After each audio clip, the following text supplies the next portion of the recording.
Daugava gadsimtiem ilgi bijusi galvenā dzīves un tirdzniecības artērija Baltijas valstīs. Tā savienojusi Hanzas pilsētu ostas un uzņēmusi vikingu kuģus. Pa Daugavu vesti tērauds un graudi, tomēr visnozīmīgākās kravas vienmēr bijušas idejas. 20. gadsimta sākumā šeit dzima jauna ideja. 1905. gadā Daugavas krastos tika radīta iespaidīga celtne, pirmā pašvaldības spēkstacija. Kārla Felsko projektēta un Oskara fon Millera izstrādāta spēkstacija kļuva par jaudīgu progresa simbolu. Tās diženumu dēļ vietējie celtni iesauca par baznīcu ar skursteņiem. Spēkstacija izgaismoja Rīgas ielas un ievadīja zelta laikmetu. Tas bija plaukstošas rūpniecības, elegantu kafejnīcu un aktīvas kultūras laiks. Varenā būve spilgti izstarojošo Rīgas mūsdienīgumu. Tomēr tie laiki pagāja. Pēc teju 100 gadiem turbīnas pārstāja griezties, bet celtne nebija mirusi. Tā tikai gaidīja.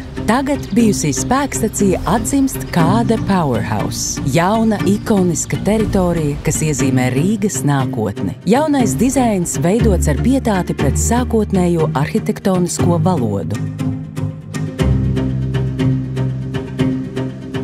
Divstāvu augstuma telpās ierīkotas kafejnīcas, izstāžu zāles un veikali. Savukārt starpstāvos intīmāku vidi roda radošās darbnīcas, pasākumu telpas un modes saloni.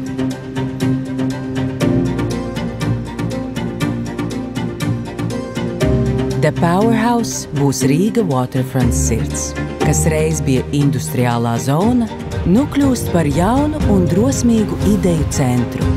Šis ir The Powerhouse.